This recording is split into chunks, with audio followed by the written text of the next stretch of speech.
Welcome back to Redefining Safe in the second segment on February 11th, 2011, where we're talking about our worldwide training launch for the Organization of Reentry Aftercare. And we're also taking some time to cut the prison to society model into different segments so that people understand truly who needs to be in the chair, what they're going to learn, and what we can accomplish by utilizing these tools as volunteers in the community.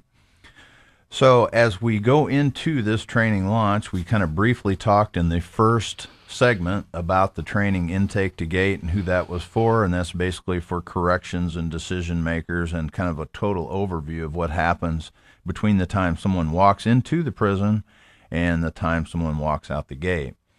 Now, to be successful in reducing recidivism, but also engaging the community and not having people burned out and burned up, they need a toolkit. The first step in that toolkit for the community is the Bridges to Success training. This training is not meant to create organizations to compete with each other or to have people in competition with each other to see who's best at what they do, nor be chasing grant money, filing better reports. Instead, this is a toolkit that can teach volunteers on the outside, whether they're part of an organization, part of a church, or standing alone, that we can take on this huge task, but we can do it through a network. And the network is our people and human resources. And the one thing that I want to be really clear about, whether you're part of a circle of support and accountability model, or you're already been in ministry or reentry programs for years, this is not to replace anything you're doing. It will simply enhance it. But also, if you've never been involved in this sort of outreach before, it provides a clear and identifiable model where you can actually help someone at that first 2 minutes and the first 2 seconds and the first 2 hours as they walk out of the gate, where the world goes from 3 miles an hour to 60 in one step. They're identified by a number or a label that doesn't say neighbor or citizen, and that's one of the first obstacles we have to overcome. A reentry team is the fastest and most efficient way to change an environment for someone going on that walk. And as we go through these training segments, I'm going to allow Tom to put input on each single one, both personally or in his view of what he's done working with people. And we're blessed to have him as a speaker as Reentry Aftercare, so he's wearing 2 hats today as well. So what's your thoughts as far as Bridges to Success and what the people need to know of why this is important? Well, Bridges to Success helps volunteers, helps the returning citizens by preparing them for the situation going on.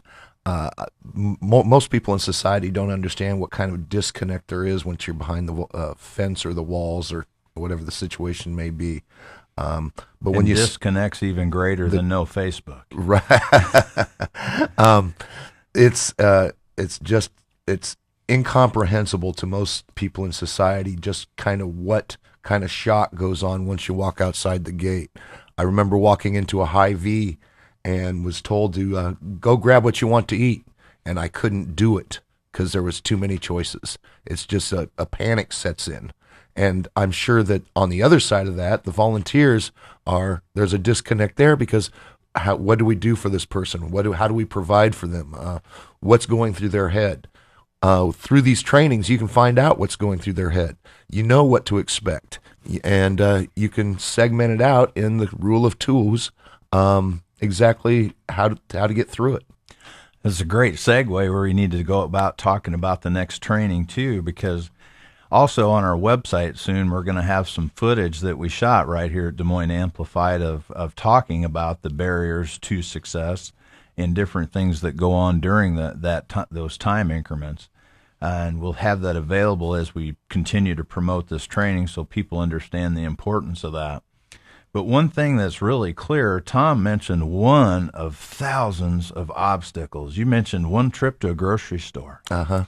I also have heard you say, I love your information because it's clear, someone on the inside makes how many decisions a day? Yeah, the person on the inside is reduced down to less than 20 decisions a day. And usually that's, should I go outside, or, should I go to the bathroom, or when do I do this? Right. But everything is controlled. Now on the outside, once you're out there, you go from, like you say, 0 to 60. Well, it's 0 to 200 plus decisions a day, and it's just a sensory overload. Correct. And which is exactly why we developed the next training. And again, Tom could provide thousands of examples, but in the time frame that we've got today and talk about why these are important, the next training that we put together was Tripwires to Milestones. We recognized there was some very common threads in the tripwires that existed in the first 2 seconds and the first 2 minutes and the first 2 hours, the first 2 days, 2 weeks, 2 months, 2 years, and even to life, because it had a residual effect. But we also recognized if we put together a really tight training module, even though we're working with individuals who have different individual tripwires, we could take the most common ones and find a training curriculum that we could put together to turn those tripwires into milestones. And if we think of, I'm just going to throw a couple out there, and then of course I'm really interested in Tom from his point of view. I'm really, some of the biggest tripwires can be driver's license, child support, perceptions. Everyone knows that someone just got out of prison. And I'm going to add just a really neat little success story, because one of the first 6 people that I saw that was matched to a reentry aftercare team with the correct amount of training went from identifying themselves as a convict to a neighbor, being active in the community, and a volunteer that was even lining up cars for a parade in which they met the mayor of the city and later ended up buying the same business that someone on their team employed them to work at in the beginning.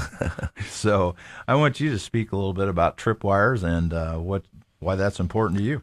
Well, tripwires to milestones actually can, given the proper perspective, the proper input, can actually turn into milestones. People don't have an idea of how many tripwires there are out there. The average returning citizen has several thousand in fines to pay back, restitution, court costs, child support, the dictum that you must get a job or you're going back in. Any job. And, forget about fitting it to that person's skill set. Let's go to McDonald's and get you working right now. And then that creates other tripwires as far as lack of an appropriate living income. So just handled properly, these things can be turned into milestones that actually help the person's self-esteem, help them become more productive more quickly, and instead of fighting all the time, fighting against the system, trying to make the fines on $8 an hour, that kind of thing. And I think it's important you said that, because you just reminded me of 2 things I forgot to mention. The first one, when we put the curriculum together for Tripwires to Milestones, it's amazing that I guess I kind of forgot that my father-in-law was a retired police officer, and he had an opinion on this thing too. And the first thing that he said when he looked at that was, and keep in mind, he actually hauled me to jail for speeding in Champaign, Illinois one time before I met his daughter. So we'd met, and he understood a little bit about what we needed to accomplish here. But it was important that we also looked at in the Tripwires to Milestones training manual, which each of these trainings we're talking about comes with a manual and a certification that you attended. In that Tripwires to Milestones, we talked about what happened, and Tom had some great input on that, as well as 30 other people, of what happens in the first 2 minutes on the inside of a jail, in the first 2 hours, in the first 2 days and 2 weeks, so that people really understood the mindset of someone that was going through the correctional system, and also how they could better identify those obstacles on the outside. We also recognize one of the barriers that Tom mentioned, which is a great segue into the next training, is barriers to employment. Too many times in too many areas, the returning citizens was told, get a job, any job, we don't care what your skill set is. Next thing you know, we had certified welders working at McDonald's who took absolutely no self-esteem in the job because it was the dead-end road. But meanwhile, someone that actually had the skill set that should have been working at McDonald's couldn't get employed because the guy who was a certified welder was in that position. We also looked at the fact that there are numerous labels and tags and stuff that stop people from being able to walk into certain employment opportunities, including the fact that the employers themselves didn't recognize the benefits from hiring from this pool, tax credits, bonding, The fact if they're involved with an accountability team, they have a better success rate of being on time. But also the fact that they're involved with a community that's actually trained to know that at 2 weeks on the job, there's some tripwires in that too, just simply because some things have changed a lot. We also noticed that we had a great success in getting people a job when they were surrounded by people in the community by engaging them in their network. But we also recognized if we didn't train the employer where the tripwires were going to be when someone that was used to making 22 cents an hour in a kitchen suddenly is making several $100s a week, we had to train them on what the potential tripwires could be for them and how to overcome them. We have about 1 minute and 40 seconds before we go into the break and go into the third segment, and that time is yours, Tom. Oh, thanks a lot. One of the biggest things that I like about all the programs individually and put together is that they have sustainability. Usually, in my experience with me, I had an organization that I was working with that was going to do some reentry aftercare for me. They were going to get around me and help build me up and provide some of my needs by giving me a hand up, not a handout, like I would like to remind everyone. But that organization broke down through lack of money, lack of funding, chasing the grant kind of thing. Mm-hmm. And as so many of these organizations do, as well-intentioned as they are, they just kind of peter out. You can't evolve if you evaporate. Exactly. So then I'm left with one mentor when I got out, and there tends to be a burnout. I mean, that one person can't provide everything for me. They're not equipped or trained to identify the needs or the barriers or the tripwires that may be involved here. So in my case, I was very, very lucky and blessed to be in the situation that I got into. But that one person, through a 6-month period of time, provided transportation one way for me. Mm-hmm. And thankfully that was really the major part of what they was required of them. So this gets a group of people, so nobody's burned out, nobody's throwing too much of their time up, burned out, throwing too much of their time in, and the responsibilities are spread out through the group of volunteers. And that's a great description of why we need these segments of training. And when we come back after the break, we'll start with alternatives to incarceration.